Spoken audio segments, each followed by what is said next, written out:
আগামীতে এই এলাকার কৃষক ভাইদের সমস্যা লাগবে, সার তেল বীজ নিয়ে তারা সব জায়গায় কষ্টে রয়েছেন। আমি ইনশাআল্লাহ এই ডিলার সিস্টেম বাতিল করে উন্মুক্ত মার্কেটে পর্যাপ্ত পরিমাণ সার খোলা বাজারে যাতে বিক্রির ব্যবস্থা করা হয় সেটি আমি ফারুক হাসান ইনশাআল্লাহ নিশ্চিত করব। 2 নম্বর, স্বাস্থ্য সেবা থেকে এই উপজেলা হাসপাতালে ডাক্তার নেই, নার্স নেই এবং আধুনিক কোনো চিকিৎসা সরঞ্জাম নেই। আমি ফারুক হাসান নির্বাচিত হতে পারলে এই হরিপুর উপস্থা করা হবে, বিশেষ করে এক্স-রে, ইসিজি, আরও যে অন্যান্য রক্ত পরীক্ষা, আপনার ওই ইউরিন পরীক্ষা, এই টেস্টগুলো যাতে আমার এই উপজেলা হাসপাতালে হয়।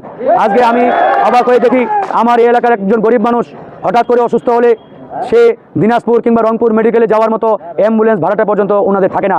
অনেক সময় দেখি দিনাজপুর নিয়ে যেতে যেতে মাঝের রাস্তায় রোগী মারা যায়, অত্যন্ত কষ্ট লাগে আমার। এতটাই আমরা চিকিৎসা সেবা থেকে পিছিয়ে আছি। তো আমার এলাকায় অসংখ্য তরুণ চাকরি পায় না, পড়াশোনা শেষ করে তারা অনেক সময় এই অঞ্চলের নেতাদের 15 লাখ 20 লাখ টাকা পর্যন্ত দেয় চাকরির জন্য, পরে দেখা যায় নেতারা টাকাও মেরে দেয়, চাকরি হয় না।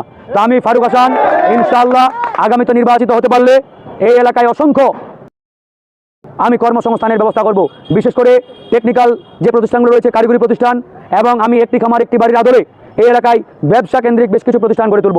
কৃষকদের জন্য কৃষিভিত্তিক ইপিজেড প্রতিষ্ঠা করে কৃষক ভাইরা যাতে তাদের ফসলের ন্যায্য মূল্য পায়, ধান, গম কিংবা ভুট্টা, আলু, এই ফসলগুলো তুলে তারা যাতে সঠিক মূল্যটা পায়, দামটা পায়, এটা ইনশাআল্লাহ আমি নিশ্চিত করব।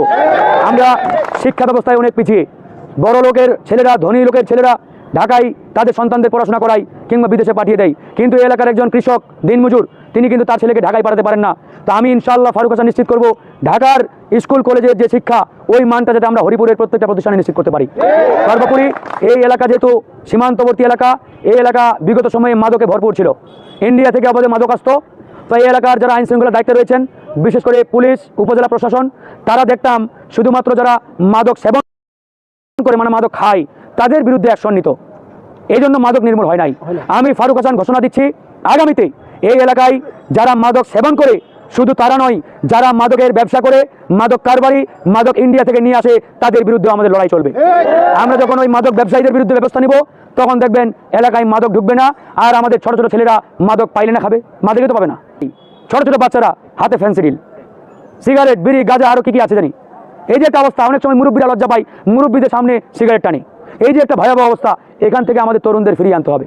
তো ইনশাআল্লাহ আমরা এরকম একটি আধুনিক হরিপুরের কল্পনা করছি। সর্বোপরি আমি এই এলাকার অবকাঠামোগত যে উন্নয়ন, বিশেষ করে হরিপুরের সবচেয়ে মারাত্মক যেটি কষ্টের জায়গা, এই এলাকার 70-80 ভাগ রাস্তা এখনো কাঁচা। বর্ষার মৌসুমে এইসব রাস্তা দিয়ে এই এলাকার মানুষ চলতে পারে না, সাইকেল নিয়ে যাওয়া যায় না, হেঁটে যাওয়া যায় না, হেঁটে গেলেও পিছলে পড়ে অনেকের হাত পা ভেঙে হাসপাতালে ভর্তি হতে হয়েছে। এরকম অসংখ্য ঘটনা আছে। তো ইনশাআল্লাহ আমি ফারুক হাসান যদি আগামীতে নির্বাচিত হই, এই এলাকার কোনো রাস্তা কাঁচা থাকবে না, এটা আমি জোর গলায় বলে গেলাম।